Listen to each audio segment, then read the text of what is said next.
What's up, guys? I wanted to talk to you about, some people are having trouble with not enough calls. As soon as the demand, like the super cold or the the hot weather, as soon as that stuff goes away, then you struggle with getting calls. So I wanted to talk about that a little bit. One of the things that you can do is that this is an idea that I've heard a couple of times, and it's what you see podcast people doing. So a lot of if you're following any HVAC podcasts out there, or it doesn't matter what your interests are, there's podcasters out there that they surely are doing this to come in contact with what Russell Brunson calls his Dream 100. So their Dream 100, and some people may not even know about this. Maybe they started their podcast for something different, but the reality is it opens doors for you to talk to other people in the industry who can then share your message also. And it's just a way to grow your business. That's the bottom line. It's a way to grow your business. So there are a couple of things that you can do. For one, I would sit down and make a list of 100 people that would be great customers for you. Now, these can be friends and family. They can be property management companies, maybe. If you're a young in business, not young like in age-wise, but like young and like you haven't been in business for very long, then having one customer that has multiple properties increases the chances of your phone ringing. So apartment complexes, they're not always the best customers, and some of them will work and some of them won't, if you're fortunate enough to get your foot in the door. And you might have to give them some special pricing. But keeping moving and continuing to do work and continuing to get better at your customer service and continuing to get better at the service that you deliver is going to do way better for you than sitting around wondering how you're going to pay the bills this month. It's better to stay busy, always better to stay busy and working for a little bit less money than maybe even what you're worth. I dare to say it. But it's better than sitting around worrying how you're going to feed your family. But it's also going to take action. As a lot of you may know by now, if you've started your business, it's not about just getting your website finished. It's not about just posting some stuff on social or taking out an ad. It's not that simple. You can't just post a couple of things a couple of times a week and expect the phone to start ringing. It does not work that way. And it's a rude awakening for most people. But what you can do is make this list of your Dream 100. These could be businesses too. I know when I worked for my father-in-law, we did a company called Britain Machine, and we wound up working for we had a ton of customers, which were just people that worked there. We took care of the commercial building. We're hired by the owner to take care of that building, but you wind up getting to know some of the people there because you're there. They had multiple units. It was a machine shop, but it all had conditioned buildings. So we were always there working on something.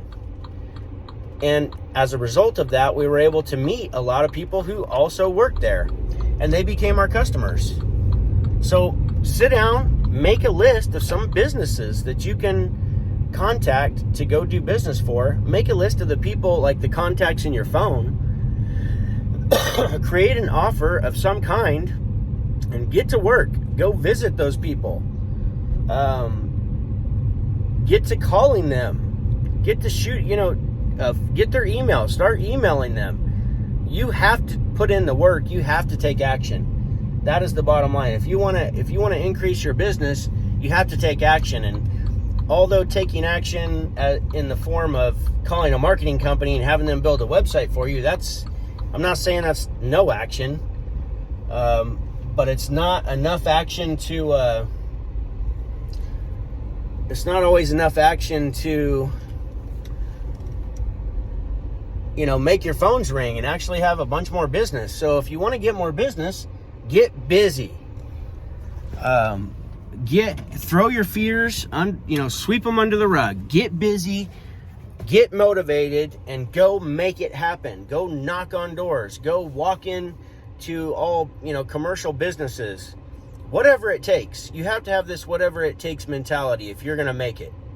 If you sit around on your hands waiting for the phones to ring, sheerly dependent on the weather, then you're going to struggle getting started. You have to build a customer base before that phone rings regularly. And another way to build that customer base is every time you go to a call, what are you going to do that's different than other companies? I mean, you have to differentiate yourself. You can't just fixing the system is not enough. You've got to care. Like, you truly have to care about these people. You have to treat them with the utmost respect, treat them with the utmost kindness, and find ways to do things differently. Whether it's, your job as a professional is to look out for their family, to help them live more comfortably and safely in their home. So we have to find ways that we can make sure that we do that for them on each and every call. And then another thing, if you want calls that you don't have, you should have been from the very get-go, because this has been widely known for many, many years at this point. It wasn't widely known when I started my business in 2008, but it surely is now, or it wasn't to me. But it is now, because there's so much more information out there, many more people out there sharing great information to help you build your business. So you have to collect emails. The gold is in your list. Like, it's a gold mine, and all you have to do is mine that list over and over and over again. But you have to collect emails. Every single person who calls, get their email, get it into your data bank, and then learn how to write good emails, good copy. They just call it good copy. And you can look this up online, like get on YouTube here and find out how to write a good copy. And it's gonna teach you. But you can also read .com Secrets by Russell Brunson, and it's gonna teach you how to. I need to reread that, by the way. But it's gonna teach you how to write compelling emails, and he calls it the Seinfeld sequence. And it's how you build this story with your customers, and you continue to build this story, and it creates a relationship with them, makes them want to open your next email. But email marketing, your Dream 100 list, get to work on it, and you're not going to have any more problems not having enough calls. So, guys, talk to you later. Be sure to subscribe to my channel, hit that notification bell, hit the like button, leave me a comment below. Go make money. Boom.